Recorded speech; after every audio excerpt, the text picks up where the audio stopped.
Hey YouTube. Okay, I'm back for my second RPM video. After doing the last video, I wrote down a whole bunch of prompts. I actually posted them onto the RPM forums. I'm recording this before RPM has started. Some of the beginning stuff is really, the beginning prompts are more about like, what are you bringing into RPM, and the things, or after the halfway point are sort of like, what are you taking away from RPM? So I did that. That's a thing. It's up in the RPM forums. And today, the day two prompt is, what are you hoping? What do you want to get? Sorry. So the day two prompt is, what do you want to get out of this year's RPM? I haven't touched my instruments in a regular way, and I haven't made music really since the last RPM that I did, which is 2015, and that felt really sort of rushed together. I think I did it over a weekend or something, um, and I feel like I have a crutch of because the type of music that I fall toward making is improvisational, is very like spontaneous. I don't usually go into it with much of a plan. I sort of just build things as I go. And so that means that it makes it easy for me to make like a 10, 20, 30-minute song or one big long recording session, because I'm just sort of making shit up as I go, which is great for RPM, but it's not great as a musician or a recording artist or somebody who's actually trying to create something that has some sort of like lasting value or that can exist outside of the context of an RPM album that was hashed together in 28 days.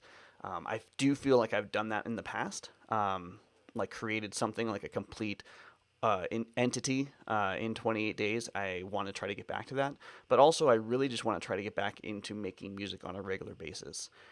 One of the things that I'm trying to bring to this RPM is trying to make making music easier.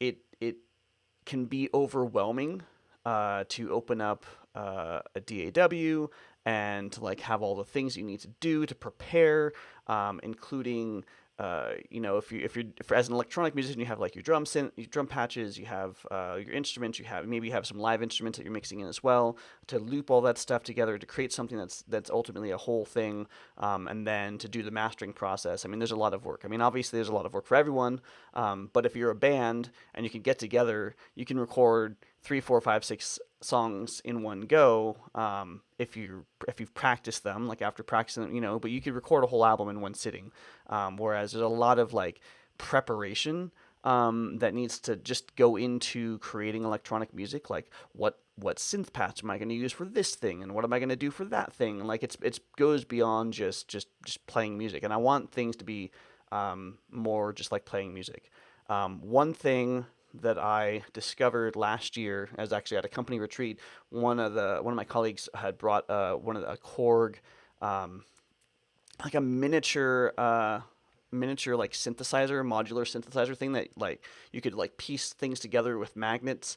And there's actually a video of Reggie Watts demoing it with them, and it's amazing. And the types of things you can do with it are just like awesome. I mean, especially considering it's so small, it's really like a kit for kids, but it's really, really cool and it's really fun to play with. And so he brought it with him, and on the last day, I just spent like, I don't know, a half hour, an hour just like jamming on this thing. And it made me realize how much fun and how much enjoyment I get out of twiddling knobs and pushing buttons and just like playing with the analog, like an analog synthesizer. It's been a really long time since I had a real hands-on experience with an analog synthesizer. So after that experience, I decided that I wanted to make a point in getting some sort of instrument, some sort of analog synthesizer with lots of knobs that will allow me to just play, to look at it and to just fiddle with things, and that would be sort of an entry point for me to creating music. So I've got some stuff saved aside. So this month, hopefully within the next actually couple days, since payday is today, I want to get myself. So the one that I've got picked out is a Roland SEO2 analog synthesizer. It's fairly compact. It's got tons of knobs. It's got a couple VCOs, but it's also got a sequencer built in, And I feel like that's going to give me sort of a good starting point in starting to get into hardware and actual physical analog synthesizers rather than just using patches and VSTs and things which I used to do in the past. I do have like an audio cube that I used to use for that sort of thing. So an audio cube is this guy, and there are sensors on the four sides, the four outside sides. It's got motion sensors, so it'll detect how close and how far it is away from things. You can combine this with other audio cubes and sort of like use them to change sides and to create new like patterns and things. What I usually use this for is for tweaking knobs essentially, except instead of tweaking knobs, I use my hands to tweak knobs. So like I'd have like, you know, just cover up certain parts and raise and lower levels with this thing. But I haven't done that in a long time. Again, that takes a lot of setup, a lot of configuration that needs to happen even before touching things. If you're trying to use it for changing the frequency, like the pitch and things, you need to have some sort of an analog synthesizer VST or something that will put out a solid tone that you can then modulate up and down the scale, which isn't necessarily a given. Like you might not have something like that. So having a physical device is something I'm really looking forward to playing with and getting back into like using physical instruments in that way. So that's one thing that two things I guess that I'm really trying to bring into this year's RPM is using hardware, getting like playing with actual like physical analog synthesizer devices, and then also just using that as a way to get into making music easier as well. Sort of a side note, this isn't going to happen for this RPM, but there was a Kickstarter that just ended, unfortunately, for anyone who might have been interested, for a thing called an Orbi.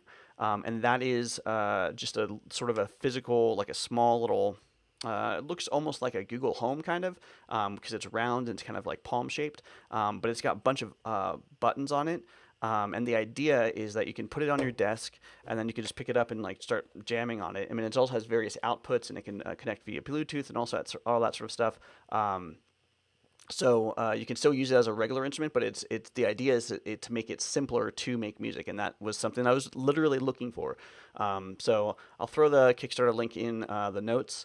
And you won't be able to back the project, but they might have like a pledge manager where you can still pre-order it in advance if you're interested in that. And that is what I'm hoping to get out of this year's RPM. Thanks for watching.